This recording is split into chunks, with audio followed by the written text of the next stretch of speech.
Tes, tes, tes.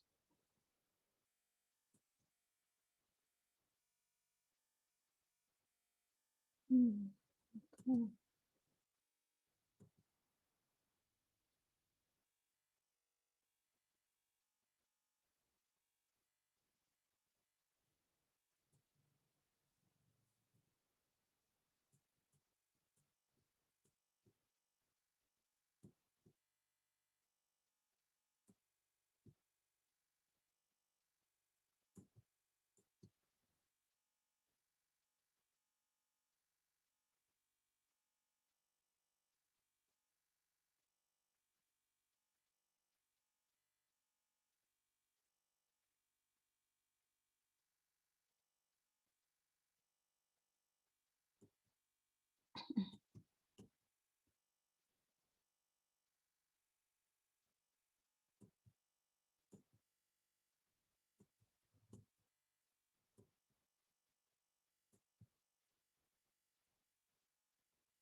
Hmm.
Saya mulai 4 menit lagi. Ya.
Ya,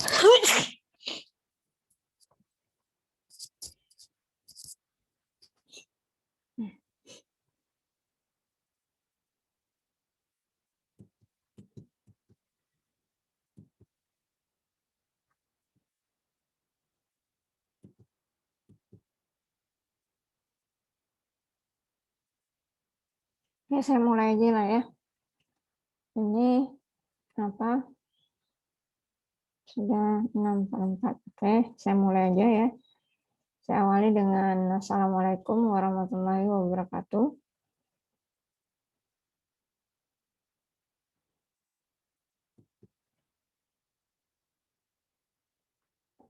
Materi hari ini, suara saya kedengaran nggak? Kedengaran, Bu. Kedengaran, Bu. Oke. Dengar, Bu. Saya mulai. Materi hari ini itu melanjutkan materi sebelumnya. Jadi materinya sudah di-share di minggu kemarin sudah di-share, sama filenya satu file itulah, tapi kalau kalian buka itu materinya banyak, satu file itu. Ini makanya judulnya tekanan tanah lateral. Semuanya berhubungan dengan tekanan tanah lateral. Tapi saya menyampaikan mengenai tekanan tanah lateral ini enggak sekaligus, karena satu materi itu banyak banyak komponennya ya. Jadi kenapa saya enggak saya gabungkan gitu ya. Jadi biar saya harap itu kalian itu lebih memahaminya nanti, terutama untuk perancangan desain konstruksi dinding penahan tanah. Nah, konstruksi dinding penahan tanah ini kan untuk konstruksi sipil itu sangat dibutuhkan ya, di jembatan gitu kan, ataupun misalnya di gedung itu ada konstruksi dinding penahan tanahnya, atau malah untuk stabilitas lereng, untuk keamanan lereng. Nah, makanya saya sampaikan itu perbagian, setiap minggunya perbagian. Nah, jadi materi hari ini masih mengenai tekanan tanah lateral, tapi yang hari ini, kalau kemarin tuh pengaruh beban di atas permukaan, kalau yang untuk hari ini mengenai tekanan tanah lateral ya pada bidang miring atau pada lereng. Ini saya share. Kalau kalian sudah download materinya itu sama file yang kemarin itulah, tapi slide-nya slide yang ke-21. Ya, slide ke-21 ini sebenarnya untuk bidang miring ini cuma ada 2 slide, tapi penjabarannya cukup panjang ya. Nah, ini hari ini materinya mengenai tekanan tanah lateral pada permukaan miring atau pada bidang miring ya. Nah, kalau kemarin itu jadi yang sebelumnya itu kan tekanan tanah lateral pada permukaan tanah yang rata ya. Nah, sekarang dia kalau misalnya dia pada permukaan miring atau pada lereng. Kalau kita perhatikan ya, sebagian besar untuk konstruksi dinding penahan tanah itu adalah di lereng ya, karena dia menahan kestabilan lerengnya. Nah, makanya di sini bagaimana untuk menghitung tekanan tanah lateralnya atau gaya dorongnya, ya kan? Nah, ini kalau di sini disebutkan di sini, jika dinding penahan tanah terletak di permukaan tanah dengan kemiringan sudut beta, ya kemiringannya sudut beta. Bentar.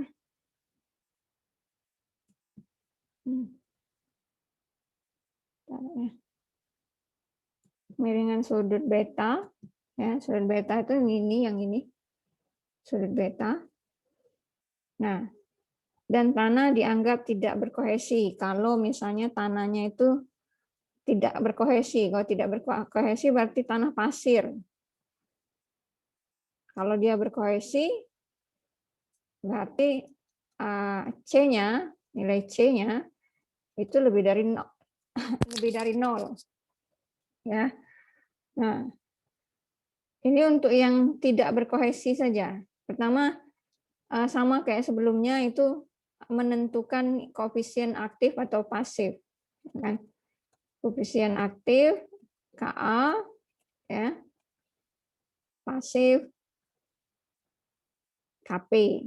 Nah, kalau sebelumnya koefisien aktif yang sebelumnya ini ya, yang Rankine itu, yang permukaan datar itu 1 minus sin sudut geser per 1 plus sin sudut geser. Kp-nya kebalikannya, 1 plus sin sudut geser per 1 minus sin sudut geser. Nah, kalau untuk yang di bidang miring ya, di lereng, karena dia dipengaruhi oleh besarnya kemiringan lereng, maka dia pakai ini. Nih. Pakai beta. Ada masih tetap pakai apa? Sudut geser, tapi lebih dominannya adalah beta, ya. Cos beta minus akar cos kuadrat beta minus cos kuadrat theta. Jadi kalau nah di sini mau saya perjelas ya, kadang apa masih banyak yang lupa. Kalau misalnya cos kuadrat beta ya, ini sama dengan cos beta itu dikuadratkan. Ya. Nah, di sini ya tekanan aktifnya, ini tekanan aktif itu Ka kali gamma, gamma Z, bukan gamma kali Z ya, gamma Z, gamma pada kedalaman tertentu, dikali H cos beta. Nah, kalau sebelumnya kan tekanan aktif itu, kalau dia tanahnya pasir kan Ka kali gamma kali H saja. Nah, sekarang ada cos beta. Kenapa kok cos beta? Kan kalau apa diagramnya itu ya, diagramnya kan ini Ka gamma H itu dasarnya ini, ya kan? Nah, dasarnya ini Ka gamma H dengan ketinggian dia adalah H. Nah, sedangkan ini ya, dia ketinggiannya tetap H, tapi kok dia pakai H cos beta. Nah, apa asal muasalnya itu seperti ini ya. Saya ini dulu. Saya jelaskan karena gini nanti itu banyak apa kalau ini dia dindingnya rata tegak lurus, tapi kalau misalnya nanti dindingnya itu apa dinding gravitasi atau cantilever, nah itu nanti kan berbeda kasusnya. Nah tadi kan bentuknya seperti ini dinding ya kan. Nah ketinggian dinding ini apa setinggi adalah H, ya kan? Terus tanahnya, nah ini tanahnya miring, kemiringan tanahnya, ya kalau dari sumbu kan kalau kemiringan itu kan dihitung dari sumbu x ya, sumbu datar, ya. Kalau dari sumbu x dia sebesar beta ini kan. Nah kalau sebelumnya kalau apa namanya tanahnya datar sebelumnya kan ini misalnya ini dinding diagramnya kan segitiga langsung kan. Nah terus kalau ini gimana? Ini berarti sejajar dengan permukaan. Nah kalau yang ini ya dia segitiga juga akan tetapi nah ya ini awalnya dia seperti ini. Nah ya kan? Tapi ini kan miring permukaannya, otomatis dasar yang ini dia harus mengikuti kemiringan ini. Jadi seperti ini. Nah, saya rapikan dulu ya, biar enak melihatnya. Nah, jadi yang bawah ini ya, ini harus mengikuti kemiringan tanahnya. Jadi kita bikin kemiringan. Nah, ini sebesar beta. Nah, sebesar beta ini ya. Nah, ini dia harus tegak lurus. Jadi gambarnya itu harus tegak lurus. Ya, beta ini dianggap dia tegak lurus. Nah, awalnya kan kalau misalnya awalnya kan ini KA, kalau dia segitiga biasa seperti ini, KA kali gamma kali H. Nah, sekarang kalau dia ininya berubah, dasarnya jadi miring, kan yang mau dicari itu kalau yang miring berarti yang ini, yang warna putih ini, dasar yang warna putih ini. Sedangkan kita cuma tahu ya betanya saja dengan yang ini, yang kuning ini. Ya. Yang kuning itu awalnya itu adalah KA kali gamma dikali H. Nah, ini 90 derajat. Kalau misalnya ini kan berarti apa nih? Segitiga siku kan? Segitiga siku. Nah, kalau kita gambar lagi, ya kan? Ini digambar lagi. Yang yang miring ini sebesar KA kali gamma dikali H. Ya. Kemudian ininya yang miring ini yang beta ini sebesar beta.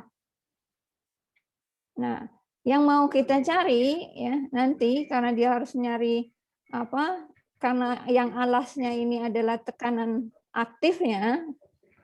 Ya, alas yang putih ini, garis putih ini adalah tekanan aktif, besar tekanan aktifnya. Otomatis kita harus nyari yang putih ini. Ini pakai rumus trigonometri karena dia segitiga siku. Ya.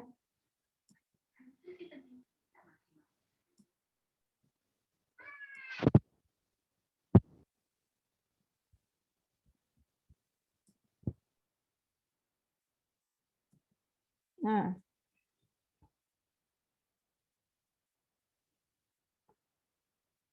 ini untuk menentukan yang garis putih ini gimana? Kalau ini ya saya ulas lagi tentang trigonometri.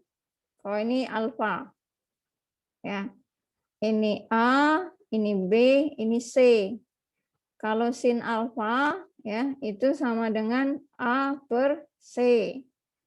Yang tegak sama yang miring. Kalau cos alfa itu B per C. Ya. Yang mendatar terhadap yang miring. Tangen alfa itu yang tegak ya A per B, tegak terhadap yang mendatar. Nah, sekarang lihat ini. Yang segitiga yang kuning sama putih nih, yang putih yang mau kita cari. Sekarang ini A, B, C ini kita pindahkan ke sini ya. Kalau sini A, ini B, ini C. Berarti yang mau kita cari itu adalah B kan. Nah, ini beta ini sama dengan alfa.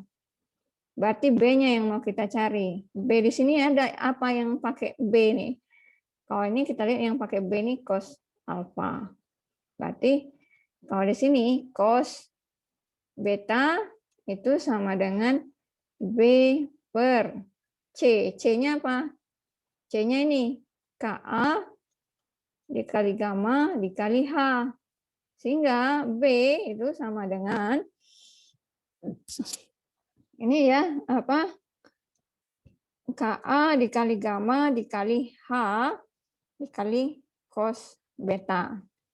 Makanya kenapa dia dapat KA gamma kali cos beta. Ini gamma Z ini bukan dikali. Ini gamma pada kedalaman Z, gamma titik Z itu maksudnya. Ya. Nah, ini kenapa dia KA gamma H cos beta. Nah, lihat ini ya, sama seperti sebelumnya. Ini hanya rumus dasar saja, ya.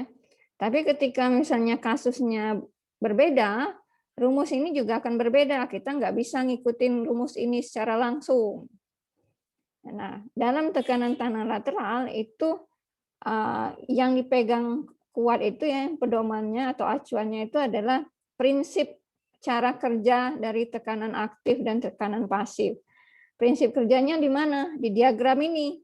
Ya, diagram yang ini. Nah, kalau yang ini ya Ka kali gamma kali H, prinsipnya ini kalau yang aktif ya. Nah, kalau dia ini kalau tidak ada nilai C, kalau ada nilai C ya. Kalau ada nilai C, berarti bentuknya seperti ini ya. Nah, yang diambil apa? Ini. Nah, ini sebesar adalah Ka kali gamma kali H minus 2C akar Ka. Ini prinsip untuk aktif ya. Jadi kalau misalnya kasusnya berubah ya, kondisi tanahnya berbeda, kita nggak bisa langsung pakai ini. Ya. Ini hanya rumus dasarnya saja. Nah, tergantung dari kondisinya. Kalau ini kondisinya C-nya sama dengan 0. Kalau misalnya C-nya lebih dari 0, berarti ini nggak bisa kita pakai langsung, berarti ada nilai C-nya. Gitu. Nilai kohesi ya, bukan apa nilai kohesi, bukan C yang ada di sini, ya, bukan C yang ini.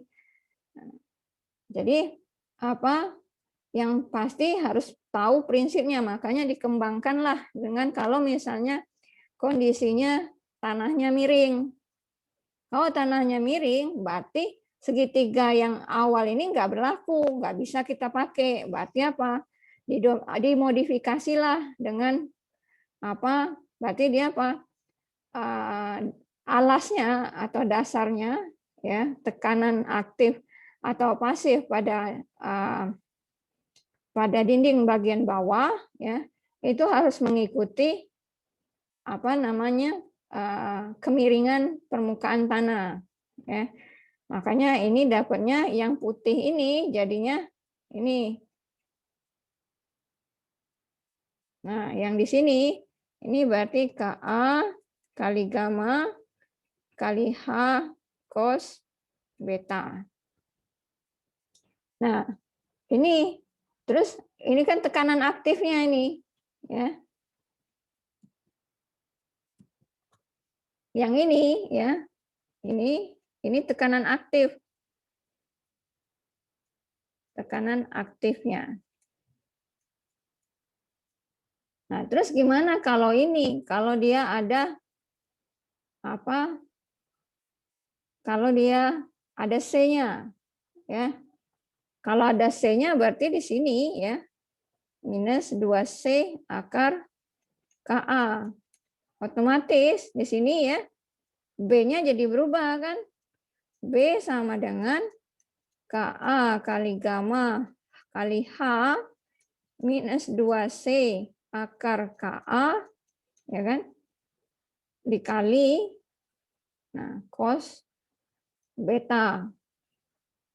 Ini ya, yang ini rumus yang ini jika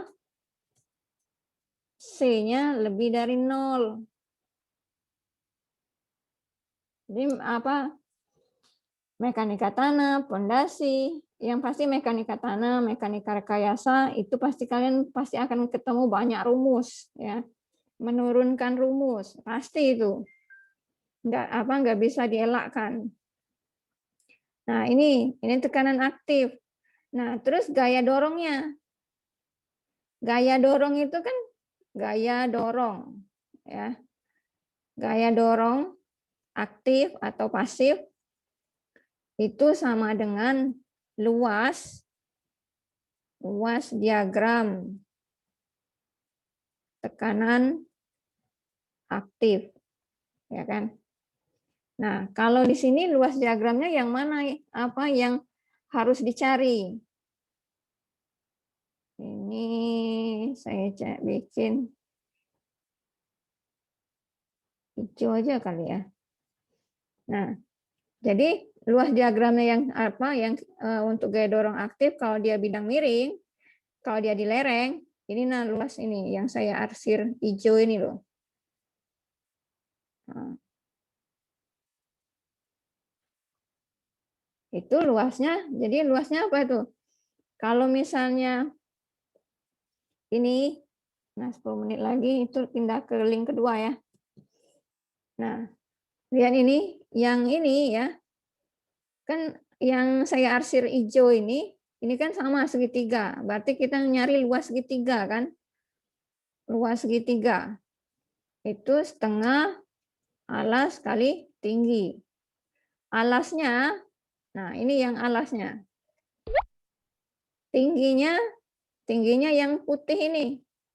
Di sini diketahui tingginya berapa? Tingginya KA kali gamma kali H cos beta.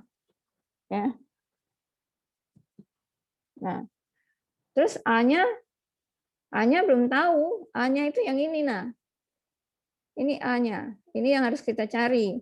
Sedangkan kita cuma tahu H ini sama ini.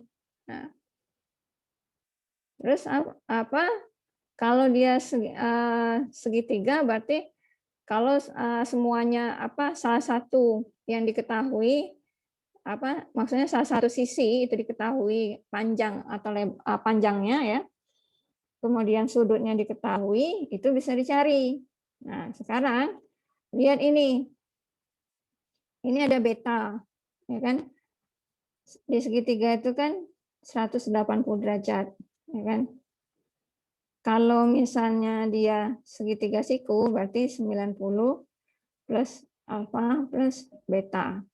Alfa plus beta itu sama dengan 90. Nah, ini kalau di Makrek selalu diulang-ulang ini. Lihat ini, ya. Lihat yang ini. Nah, ini merah dengan kuning ini kan dia tegak lurus. Siku. Kalau siku berarti 90. Alfa plus beta sama dengan 90. Di sini ada beta. Berarti sisanya ini ya, sisanya ini adalah alfa. Ya kan? Kalau ini alfa, nah ini tegak lurus yang ini. Berarti sisanya ini adalah beta. Berarti kalau kita gambar yang segitiga yang besar ini ya, itu bentuknya seperti ini. Saya apa bikin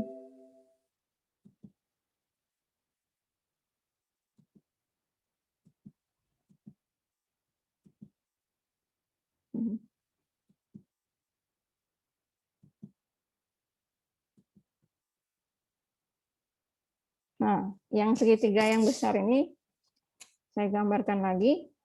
Jadi tadi bentuknya seperti ini kan. Nah, yang ini tingginya tadi sebesar tingginya itu yang ini, ya, yang garis putih nih tingginya, ya kan?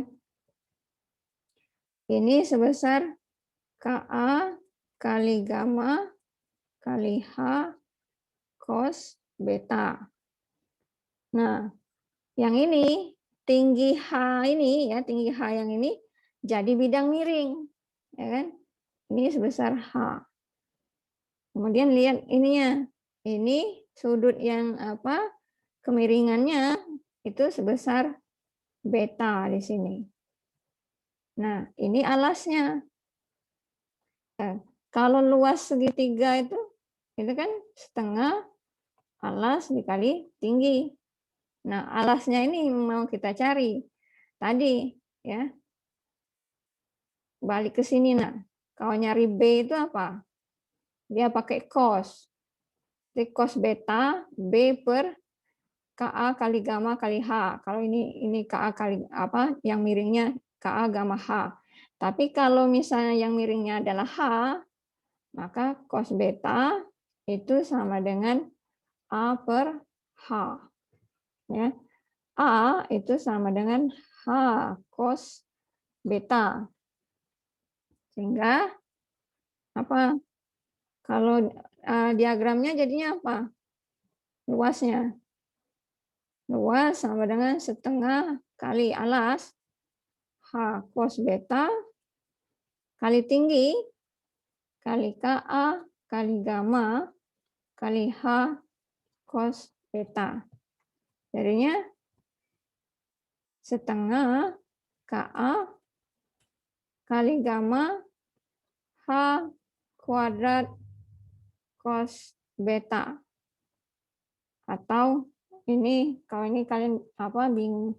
Ini jadi sama dengan kalau dia dibentuk itu berarti setengah KA kali gamma H cos beta kuadrat. Jadinya ini luasnya. Jadi inilah gaya dorongnya.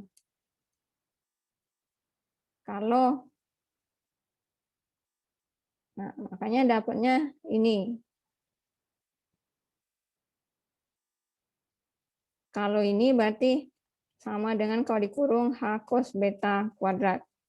Jadi H cos betanya dicari dulu baru dikuadratkan. Kalau bingung ininya. Nah, terus yang pasif ya sama dengan aktif. Cari dulu KP-nya. Nah, kalau yang pasif kan dia KP ya, KP kali gamma kali H. Sama ketinggiannya H kemudian cos beta. Cuma beda KA dan KP-nya saja. Ini untuk yang permukaan miring. Jadi kalau permukaan miring, kemiringan tanah yang ini sebesar beta. Terus ini apa hubungannya? Ini untuk ini titik beratnya, resultannya. Kan biasanya diminta berapa resultannya. Kalau yang Kalau yang permukaannya datar, resultannya ini kan. Resultan itu titik beratnya. Titik berat gayanya di mana? Kalau dia segitiga berarti ini sepertiga H, ya kan? Kan ketinggiannya dari bawah dinding. Tapi kalau dia miring gimana? Nah, kalau dia miring ya, dia tetap sepertiga, tapi bukan dari H, ya. Dari A ini. Nah, bentuknya dia bukan mendatar seperti ini, tapi dia miring mengikuti kemiringan tanah, ya kan? Nah, kalau misalnya dia miring kayak gini, nah berapa dari ini? Berarti dia kan nggak sama dengan, bukan sepertiga H. Nah, ini dicari nanti. Kalau misalnya dia ini kan, berarti ini sepertiga A, 2/3 A. Tuh. Kemudian kalau di sini, kan kalau dia ini, dia sepertiga, kalau H, sepertiga H, 2/3 H. Kalau dia di sini, ya, berarti sepertiga A, 2/3 A. Nah, ketemunya di sini. Ya, ketemunya di sini. Nah, makanya kalau yang miring, ini dicari. Di mana ini? Nah, ini bisa dicari kalau misalnya ininya panjang-panjang sisi ini sudah diketahui. Kan tadinya misalnya ini, ya kan?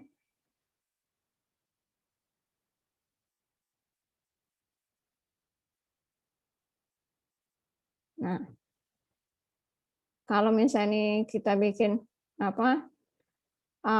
B, C, D, E. Nah, kalau panjang-panjang A, B, C, D, E ini sudah diketahui, itu bisa dicari ininya, titik beratnya tadi. Kan dia di sini. Nah, caranya bagaimana? Ini dari H ini kan, untuk nyari kemiringan ini ya, yang kemiringan ini. Ini kan H, terus yang ini bisa dicari A ini. Bukan, kalau ini B ini bukan, ini tekanan aktif ya, bukan jarak, beda. Kalau ini, kalau nyari ininya gimana? Ini kan beta, ya kan? Kalau ini beta, nah ini.